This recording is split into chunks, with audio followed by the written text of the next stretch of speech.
নমস্কাৰ বন্ধুসকল, welcome to my channel Ghanshyam Bhakta আৰু এটা নতুন ভিডিঅ'লৈ স্বাগতম জনাইছোঁ। আজিৰ ভিডিঅ'টো হৈছে অসম চৰকাৰৰ ফালৰ পৰা অহা কেইটামান গুৰুত্বপূৰ্ণ খবৰটো হৈছে দৰিদ্ৰ ব্যৱসায়ী আৰু চাকৰিয়ালসকলৰ কাৰণে গুৰুত্বপূৰ্ণ।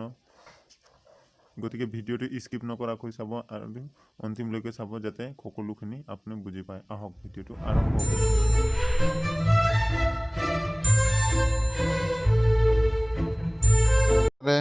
অসম চিটি ষ্টাফ কলেজ খনোৱাল মন্ত্ৰী সভাৰ গুৰুত্বপূৰ্ণ বৈঠক অনুষ্ঠিত হয়।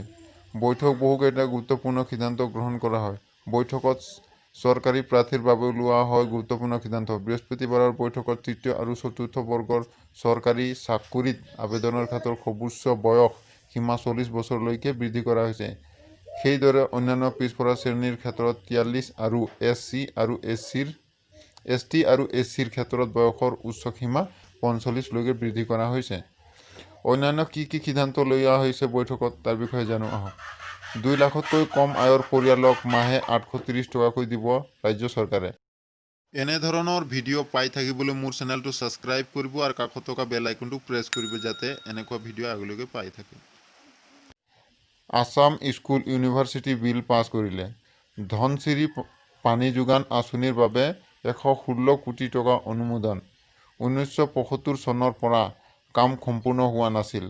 কৰোনা ভয়াৱহৰ মাজত কৰ্তব্যত নিয়োজিত সাংবাদিক হোমগাৰ্ডসকলৰ মৃত্যু হ'লে 50 লাখ টকাৰ বীমা অনুমোদন। ৰাভা, হাছাং আৰু তিৱা স্বায়ত্তশাসিত অঞ্চলক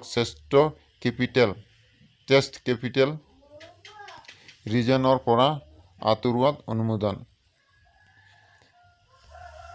MSME সংশোধনত অনুমোদন। উদ্যোগ স্থাপন কৰিবলৈ মাটিৰ অনুমতি লাগিব, এই বিষয় অন্তৰ্ভুক্ত কৰা হৈছে।